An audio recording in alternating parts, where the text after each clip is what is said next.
Welcome back to Master Your Ash.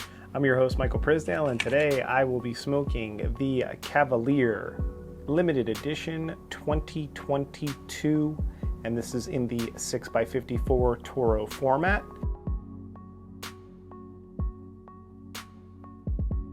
Very much like a milk chocolate bar with its box press, almost a soft box press, a little harder than a soft box press, and it has the dual banding on it. I don't know if I can get a close-up of that, but obviously when we do our overhead shot, you'll be able to see that in between the blue Cavalier band, which is kind of a new feature, and I can kind of lift it up, and the secondary band, not only are there logos of the diamond, the gold diamond that they use in the back, but there's also the tobacco leaf as well as the traditional Cavalier symbol that's on the blue band. And underneath all of that is our gold foil. As we all know from smoking Cavalier cigars, that is the signature with Cavalier cigars, is the gold foil.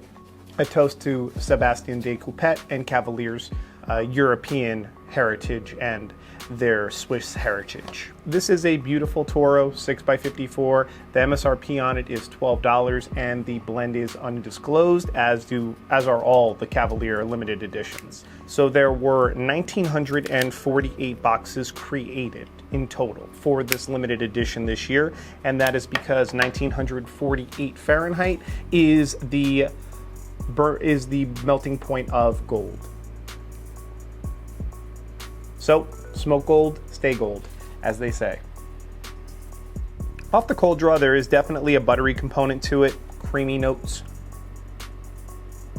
as well as a touch of almond, and almost like a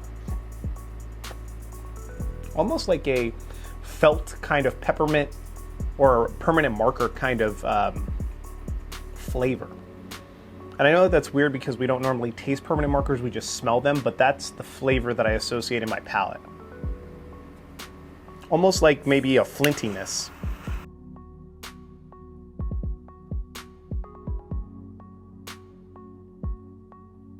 Initial lighting has all of these wonderful creamy components along with some almond, some earthy salinity / minerality. It's probably that flint note where that goes.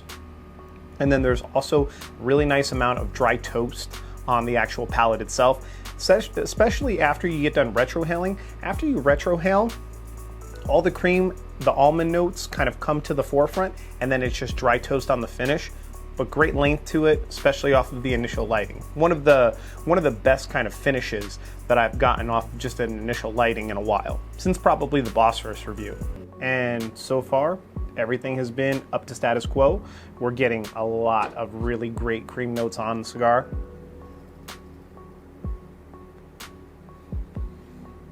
The pepper on the retrohale has picked up to the point where it's just a step below being eye-watering and being kind of an aggregate and aggressive on the actual olfactory senses. Every single time that I retrohale this cigar, I certainly get hit with it, and it's something that, for how creamy the cigar is, it's almost borderline Connecticut shade at this point. And for how much of the dry toast is on the back end and all of those flavor notes that I went over in that initial lighting, the first third was met with just a ton of cream, a little bit of spice pop here and there, and now that we've entered into the second layer, the second third, we're certainly getting much more spice on the retrohale, as well as all of those cream, almond, toast notes, and a slight hint of salinity / minerality as well.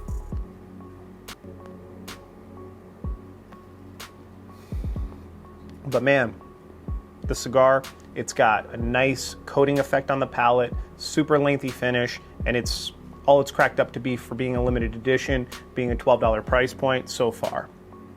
I'm gonna smoke this down. I'll be back with the second, third, and some pairing ideas.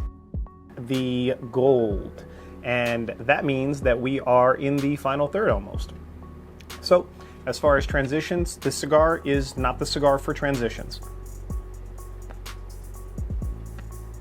We still have an abundant amount of creamy notes. We still have the wonderful, nice almond nutty notes. The salinity is still present and has remained throughout. It almost kind of reminds me of the Goliath line, where you have that potato chip on the Goliath and on the David. It does finish like that potato chip kind of essence. Pepper has died tremendously down in the second third, and throughout the second third into this final third, which is nice because it makes all of the other flavors that much easier to pick out, makes them a little bit less hard, a little bit less nuanced to really kind of work through.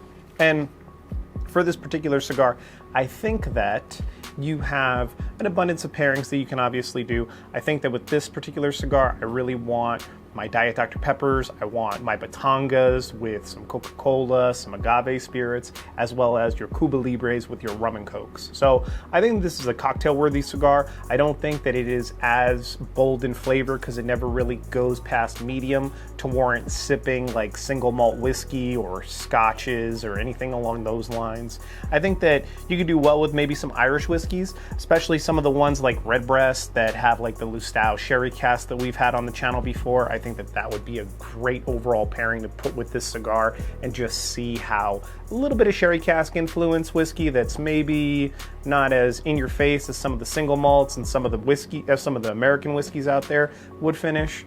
But past that, I think that, you stick with the lower ABV stuff.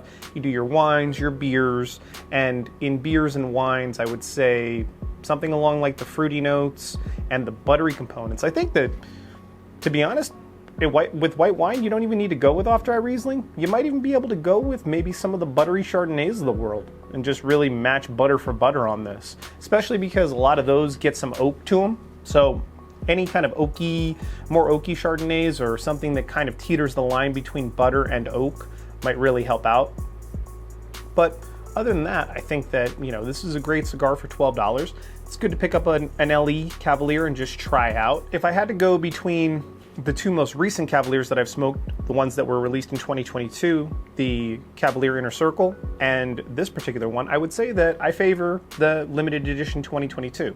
We still have the other size of the Inner Circle to smoke, so I'm going to kind of just frame that and add that to that note because of the fact that I feel as though smoking the Toro of the Inner Circle, maybe I'll get a little bit different of an experience off the Robusto, and being that this is only offered in Toro, doesn't have as much versatility. So I'm going to add that caveat in there just for those out there that are wondering, should I go with the Inner Circle, which is available? It's, right around the same price point, maybe a little less.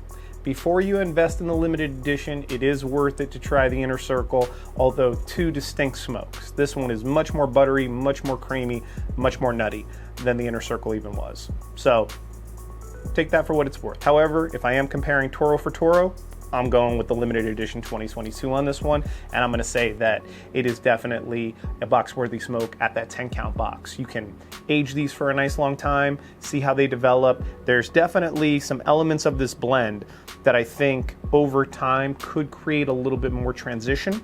This has been my review of the Cavalier Limited Edition 2022 in Toro. Thank you all so much for watching, for liking, for commenting, and subscribing as always. I look forward to catching you again for another Cavalier cigar review.